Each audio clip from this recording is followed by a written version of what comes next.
Model Context Protocol atau biasa disebut MCP. Jadi MCP ini adalah protokol yang dikembangkan oleh Anthropic pertama kali ya. Sebenarnya MCP ini bukan sesuatu yang baru ya, di mana sebenarnya di dalamnya ini ada 3 hal untuk bisa berkomunikasi ya. Pertama menggunakan HTTP, kemudian SSI, dan juga standar input output atau standar DIO. Nah, fungsi MCP sendiri ini sebenarnya sangat sederhana tapi powerful. Jadi misalnya kita ada aplikasi AI gitu ya. Kemudian kita ingin menghubungkan ke sebuah database atau data sebuah perusahaan gitu ya.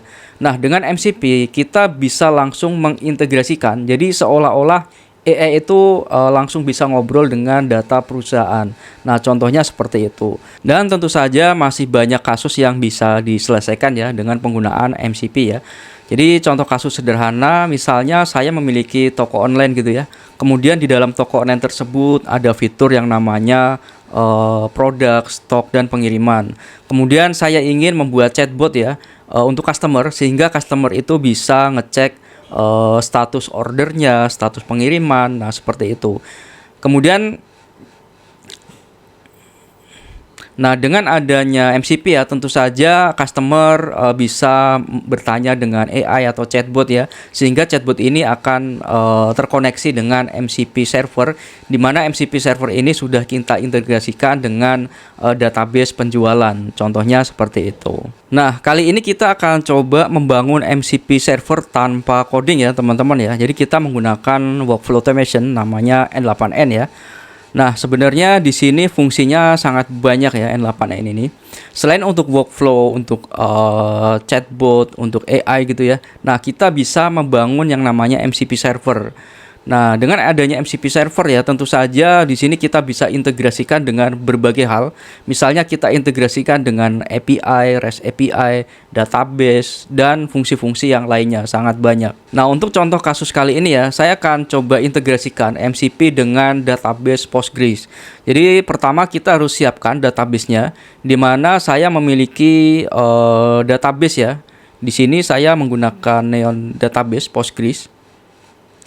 Contoh di sini adalah database akademik ya untuk kampus gitu, di mana ada seperti data mahasiswa, kemudian data dosen. Nah, di sini juga ada views ya untuk keperluan misalnya menampilkan KRS mahasiswa, nilai, transkrip, dan lain-lain. Oke, setelah kita siapkan, kita masuk ke dalam workflow N8N ya. Nah, teman-teman bisa menggunakan N8N yang cloud ya, di sini gratis. Seperti ini. Nah, di sini free trial 14 hari ya, bisa dicoba-coba. Silakan daftar. Kemudian pertama kita harus buat workflow-nya seperti ini. Oke, selanjutnya di sini kita add first step. Di sini kita ketik saja MCP server trigger ya, teman-teman ya. Oke, ini saya close. Nah, di sini kita akan diberikan URL-nya. Yang pertama ada test URL dan juga production URL. Kalau production URL ini nanti kalau kita publish setelah oke gitu ya. Seperti itu. Oke, ini kita close dulu. Nah, di dalam MCP sebenarnya ada beberapa hal ya. Pertama tools, kemudian ada resource, dan juga ada prompt. Nah, kalau di N8N sendiri ini yang tersedia tools ya. Jadi kita bisa manfaatkan toolsnya. Pertama kita buat toolsnya, kita coba Postgres seperti ini. Nah, pertama teman-teman harus membuat koneksi ya, kredensial. Di sini saya sudah membuat kredensial, di mana ini terkoneksi dengan ini ya, Neon Database Postgres tipenya. Setelah membuat kredensial dan sudah koneksinya sudah sukses gitu ya. Nah, ini kita bisa close. Kemudian misalnya saya ingin menanyakan yang namanya database mahasiswa ya, misalnya nilai seperti itu. Ini operation kita ganti select, kemudian ini public ya. Selanjutnya kita ganti misalnya kita ngecek transkrip mahasiswa gitu ya, atau profile. Di sini saya sudah membuat contoh view ya terkait data mahasiswa. Misalnya mahasiswa profile ini berdasarkan NIM. Selanjutnya kita tambahkan condition. Misalnya NIM gitu ya. Value ini kita isi ini aja, yang automatically ya by the model. Oke, sebenarnya kayak gini aja ya teman-teman ya, sangat-sangat sederhana. Ya dengan MCP kita bisa ngebangun aplikasi AI ya. Jadi nanti kita integrasikan dengan MCP client. Oke, ini kita ganti dulu namanya. Misalnya tampilkan data mahasiswa gitu ya. Ini kita ganti juga. Nah, description ini nanti akan dipahami oleh AI ya teman-teman ya. Jadi ini sedeskriptif mungkin. Data berdasarkan NIM seperti ini. Oke, selanjutnya ini kita close dulu. Nah, bagaimana ngetesnya? Kita butuh yang namanya MCP Inspector ya teman-teman ya. Nah, biasanya yang saya gunakan tuh ini dari zzyi.com/inspector. Oke, selanjutnya kita copy URL-nya. Ini kita double klik ya. Ini kita copy test URL, lalu kita execute step seperti ini. Kemudian kita masuk ke sini. Ini pilih yang SSI ya. Kemudian ini direct, klik connect. Nah, nanti seharusnya akan tampil ya seperti ini. Lalu klik list tools. Nah, ini tools yang kita buat tadi ya, ini udah tampil. Kita klik saja. Oke, selanjutnya kita coba copy random ya, NIM ya. Kita tempelkan ke sini. Selanjutnya kita klik run tools seperti ini. Nah, di sini kita sudah berhasil ya teman-teman ya menggunakan MCP client. Nah, ini contohnya seperti ini. Oke, artinya MCP server yang kita buat ini sudah bekerja ya. Nah, kurang lebih caranya seperti itu ya teman-teman ya. Caranya sangat-sangat sederhana sekali. Misalnya kita ingin menampilkan data dosen, data-data yang lain ya. Nah, itu juga sangat-sangat bisa ya. Oke, kita coba lagi. Tambahkan ini misalnya data profil mahasiswa ya. Selanjutnya saya akan coba menampilkan data ini ya, nilai. Ini kita duplicate saja seperti ini. Oke, ini kita tarik dulu seperti ini. Ini kita ganti nilai ya.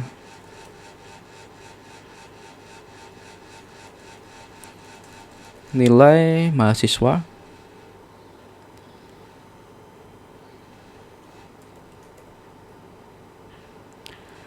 Oke, di sini kita ganti ya. Ini view-nya transkrip. Nah, untuk kondisinya sama ya, NIM. Kita close dulu. Selanjutnya ini kita coba execute ya. Oke, ini kita refresh lagi, reconnect supaya toolsnya bisa tampil di sini ya. Kita reconnect. Kita clear dulu, kita coba get list tools. Nah, ini udah ada ya, 2. Selanjutnya ini kita klik nama toolsnya. Kita coba random. Kita paste di situ, lalu klik run tools. Nah, kurang lebih seperti ini ya. Jadi buat ngetes MCP server ya, kita bisa gunakan yang namanya MCP Inspector seperti ini. Nah, ini contohnya seperti ini ya.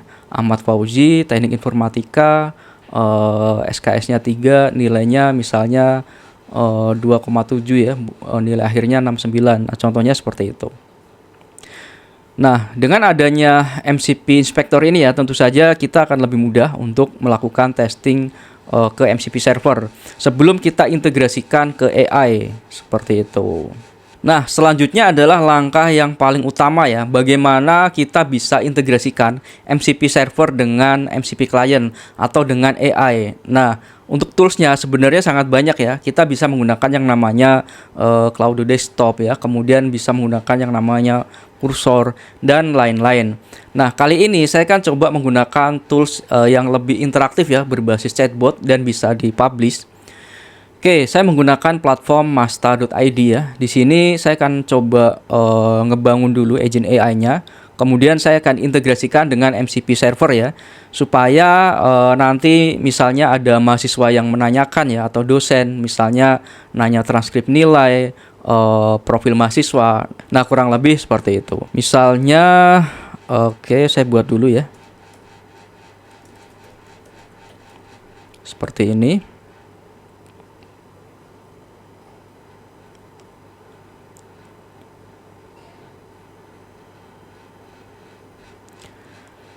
Oke, saya create agent dulu.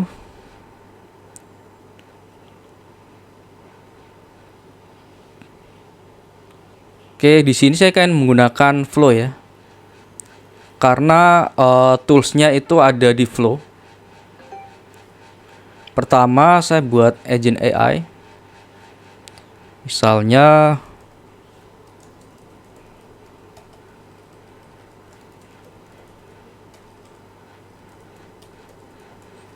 seperti ini. Misalnya menggunakan model 4.1 ya.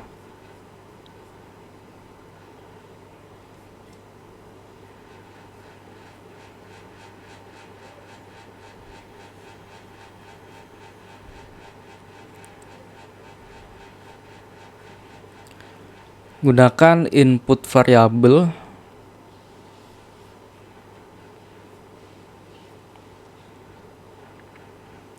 Selanjutnya kita tambahkan tools ya. Oke, saya akan menggunakan MCP client.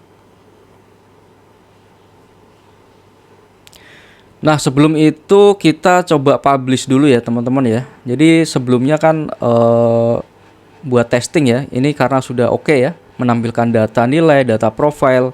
Nah, ini kita buat publish ya. Kita double klik.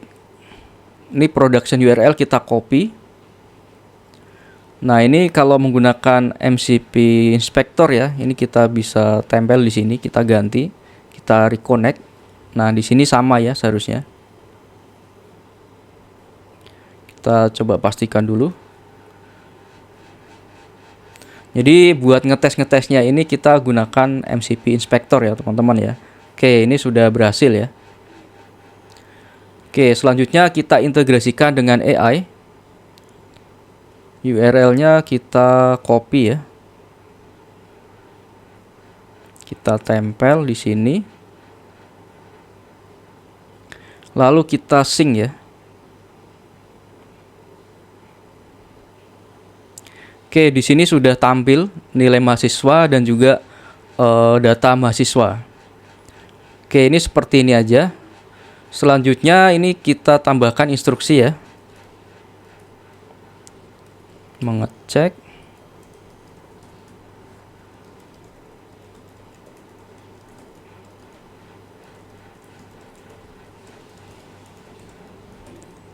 Berdasarkan name gitu ya. Kita save. Oke, selanjutnya ini kita coba copy dulu ya teman-teman ya. Kita akan pastikan misalnya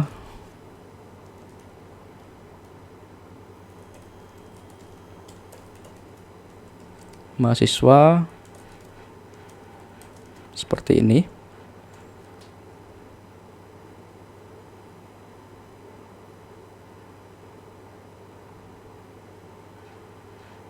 Nah, kurang lebih seperti ini hasilnya teman-teman ya. Kalau kita integrasikan dengan AI, misalnya Dewi Lestari ya, kemudian Fakultas Ilmu Komputer, kita pastikan Dewi Lestari. Oke, ini transkrip ya. Profil mahasiswa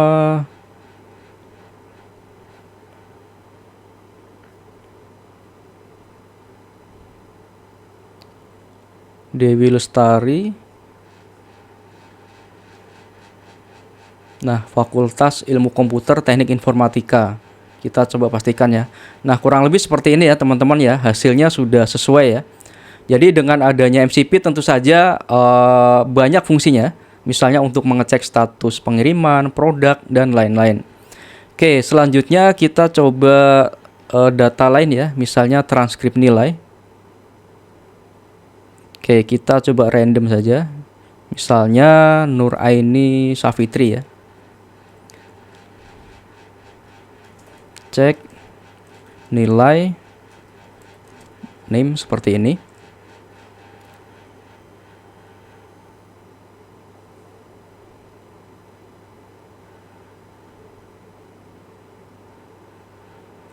Oke, di sini namanya sudah sesuai, Nur Aini Safitri ya, Prodi Teknik Informatika. Kemudian ini nilainya ya, bobot seperti ini. Ada kerja praktek. Nah, kurang lebih contohnya seperti itu. Oke, selanjutnya supaya AI ini bisa diakses umum ya. Jadi misalnya untuk keperluan dosen, orang tua seperti itu ya, atau mungkin mahasiswa ya. Saya akan coba publish ya. Saya config dulu.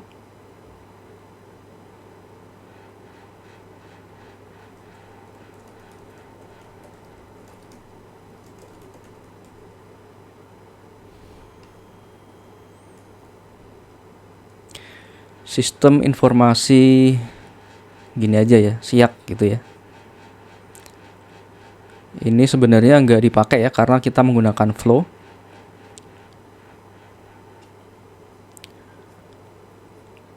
Oke, saya akan coba ganti profile, misalnya ini. Kemudian masuk ke publish.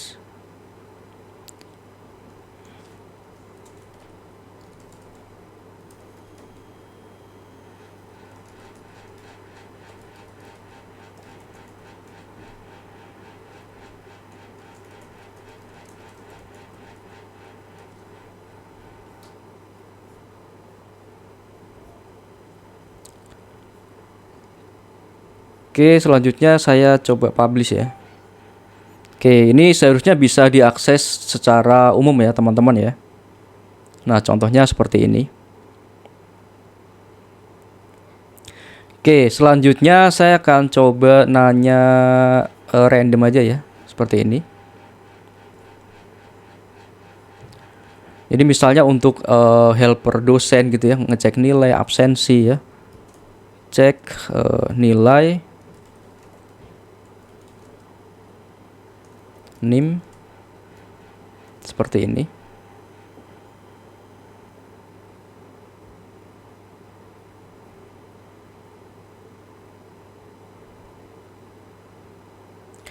Oke, kurang lebih seperti ini ya, datanya udah tampil semua ya.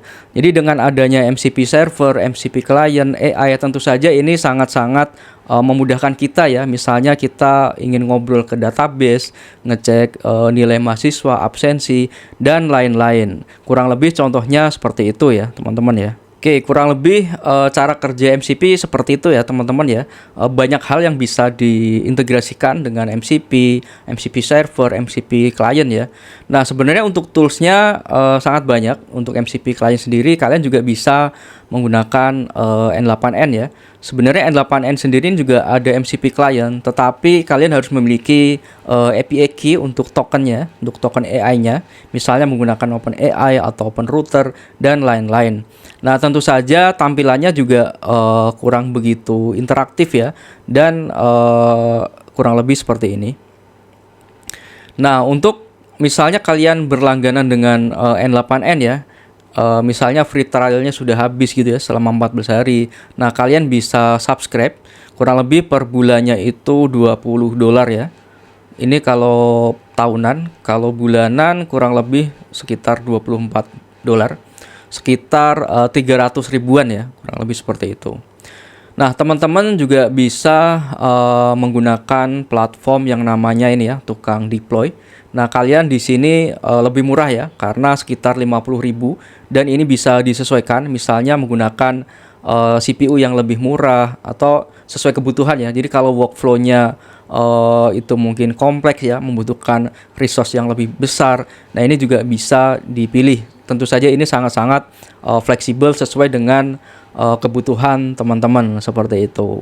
Nah, kurang lebih seperti ini ya. Jadi kalau teman-teman sudah menggunakan Tukang Deploy ini ya, kalian dapat subdomain seperti ini. Dan ini kita juga bisa melihat lognya. Contohnya seperti ini. Ini lognya interaktif ya. Misalnya ada sesuatu gitu ya, ada trouble. Nah, kita bisa melihat lognya di sini seperti itu. Oke, kita coba ya. Nah, kurang lebih workflow-nya seperti ini. Oke, di sini saya menggunakan memori yang sangat kecil ya, enggak nyampe 1 giga. Kemudian core-nya juga enggak nyampe setengah ya, 0,25. Dan ini tentu saja untuk kecepatannya tergantung dari resource yang kita subscribe seperti itu. Oke, kurang lebih seperti itu ya teman-teman ya. Mudah-mudahan teman-teman bisa memahami ya bagaimana MCP bekerja, bagaimana implementasi di real case untuk kebutuhan misalnya chatbot ya. Kurang lebih seperti itu.